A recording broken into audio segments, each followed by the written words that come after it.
नमस्कार बच्चों।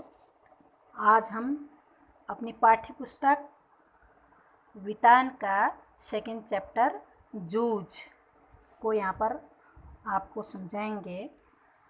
जूझ जो कहानी है उस कहानी के लेखक आनंद यादव हैं।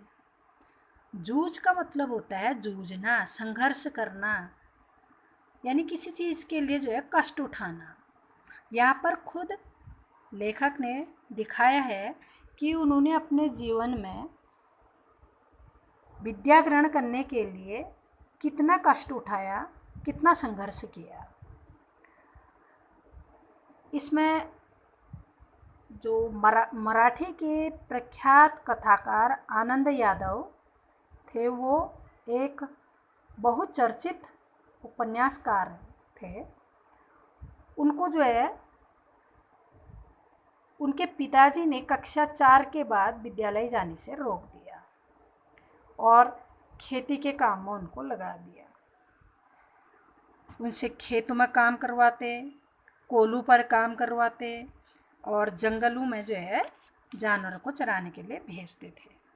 मगर लेखक की तीव्र इच्छा क्या थी? पढ़ाई करने की थी। वो जानता था कि खेतों में जन्म भर काम करने के बाद भी हाथ कुछ नहीं आएगा। अगर पढ़ लेता तो पढ़ कर नौकरी कर लेता, अच्छा जीवन मेरा बीतता। आज चूँकि पिताजी जो थे उसको बहुत बुरी तरह से मारते पीटते थे, खेतों में काम करने के लिए उनको बाध्य करते थे। पिताजी का काम क्या था? दिन भर अपनी अय्यासी करना, इधर घूमना उधर घूमना और बच्चे को जो है खेत में काम में लगा देना।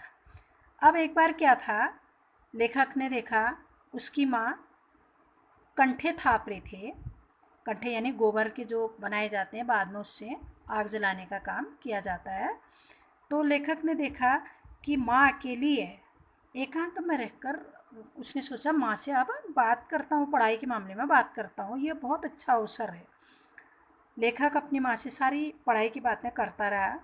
माँ ने अपनी लाचारी प्रकट की, कहा कि बेटा देख, तेरे पिताजी तो मेरे पर वैसे चिल्लाते हैं जैसे जंगल का सुअर गुर्राता हो, तो मैं कैसे उनसे बात करूं? मेरी तो हिम्मत ही नहीं बनती उनसे बात करने की।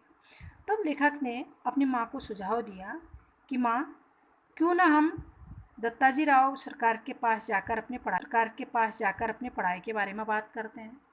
दत्ताजी राव जो थे वो गांव के एक प्रतिष्ठित जमींदार थे, माने जाने थे। सारे लोग जो है उनका सम्मान करते थे।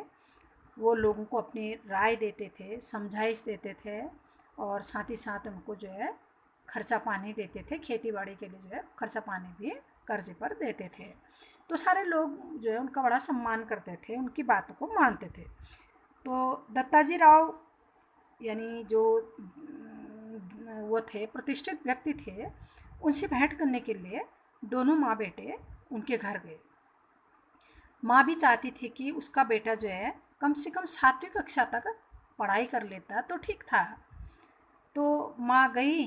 माँ ने दीवार के सारे बैठकर दत्ताजी से सारी बातें बताई कि किस तरीके से उसका पति सारा दिन बाजार में रखमाबाई के पास गुजार देता है और खेती के काम में बिल्कुल वो हाथ नहीं बटाता है, और बच्चे को जो है विद्यालय जाने से रोक दिया ताकि वह खेतों में काम करे और उसको अपना अय्यासी करने के लिए समय जो है पर्याप्त मात्रा में मिल जाए। ये सारी बातें जब दत्ताजी राव ने सुना तो उनको बड़ा गुस्सा आ गया। उनको लगा कि ये सब कुछ सही नहीं हो रहा है। तो तब उसने कहा कि ठीक है, तुम लोग जाओ और जब वो घर आएगा तो उसको बोल देना कि दत्ताजी राव ने तुम्हें अपने पास आने के लिए बोला है। आज चूँकि माता और लेखक जो थे वो बड़े डरे से थे। उनको लगा कि अगर दत्ताजी राव ये सारी बातें बता देते हैं दंगे की, इस तरीके से तेरे बच्चे और पत्नी जो है यहाँ आए थे और उन्हें ये सारी बातें बताई, तो उनकी जो है जम के पिटाई हो जाएगी। तो तब उन्होंने कहा कि आप जो है हमारी इस बात को जो है गोपनीय रखें, हमारे पिताजी तक की बातों को बिल्कुल ना आने दें। तो दत्ताजी राव ने कहा ठीक है, तुम लोग जाओ और बाकी बात मैं करता हूँ। तो ठीक हुआ, वो घर गई। घर जाने के बाद जब शाम को वो आता है तो उसने अपने पति से कहा कि राव साहब के यहाँ मैं साग भाजी देने के लिए गई थी। तो उन्होंने बोला कि बहुत दिनों से तेरा मालिक दिखाई नहीं दे रहा है, कहाँ है आजकल? तो अगर वो आ जाएगा तो उसे मेरे पास भेज देना। तो इस तरीके से वो बड़ा खुश हो गया। इसके बाद वाला आगे मैं आपको दिखाएंगे।